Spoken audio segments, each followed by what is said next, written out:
அஸ்ஸலாமு அலைக்கும் வரஹ்மத்துல்லாஹி வபரகாத்துஹு. சுவர்லோகப் பேரரசி ஃபாத்திமா ரலியல்லாஹு அன்ஹா அவர்களின் வாழ்வில் நடந்த படிப்பினை சம்பவம். ஒரு சமயம் கண்மணி நபி ஸல்லல்லாஹு அலைஹி வஸல்லம் அவர்களும் ஹஸரத் அலி ரலியல்லாஹு அவர்களும் மஸ்ஜித் நபவியில் அமர்ந்திருக்கிறார்கள். அப்போது அவ்வழியே சென்ற பெண்மணி ஒருவர் தமது அருமை மகளார் ஃபாத்திமா ரலியல்லாஹு அவர்கள் வீட்டிற்குள் நுழைவதை பார்த்துவிட்டார்கள். அலியே, உமது வீட்டிற்கு வயது நிறைந்த பெண் செல்கிறார்களே, யார் அவர் என்று கேட்டார்கள். நபியுல்லாஹ், அந்த வயதான பெண் உங்கள் அருமை திருமகளார் ஃபாத்திமா ரலியல்லாஹு அன்ஹா அவர்கள்தான் என்றார்கள். ஹஸரத் அலி ரலியல்லாஹு அவர்களுக்கு இந்த விஷயம் ஏற்கனவே தெரியும் என்பதால் சரியாக சொல்லிவிட்டார்கள். என் கண்மணி ஃபாத்திமாவா அது? எனக்கு கொஞ்சம் கூட அடையாளம் தெரியவில்லையே என்று நபி ஸல்லல்லாஹு அலைஹி வஸல்லம் அவர்கள் மிகவும் ஆச்சரியப்பட்டார்கள்.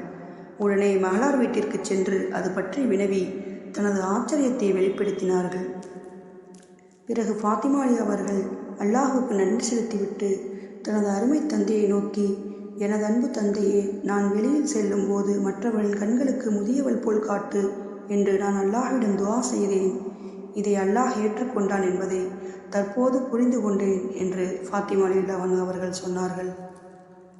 இச்சம்பவத்தின் மூலம் நாம் அறிந்து கொள்ள வேண்டிய படிப்பினை: ஃபாத்திமா ரலியல்லாஹு அன்ஹா அவர்கள் வீட்டை விட்டு வெளியே சென்றால் கிழவி போல் மற்றவர்கள் கண்களுக்கு தெரியவும், வீட்டில் கணவருக்கு முன் 18 வயது குமரியாக தெரியவும் அல்லாஹ்விடம் துஆ செய்வார்கள்.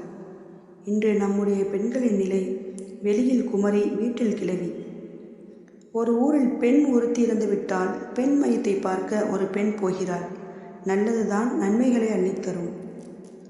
ஆனால் அந்நிய ஆண்களின் பார்வையில் படும் சூழ்நிலை அந்த பெண்ணுக்கு ஏற்பட்டால் மையத்து வீட்டுக்கு போக வேண்டாம் என்று ஷரியத் கூறுகிறது.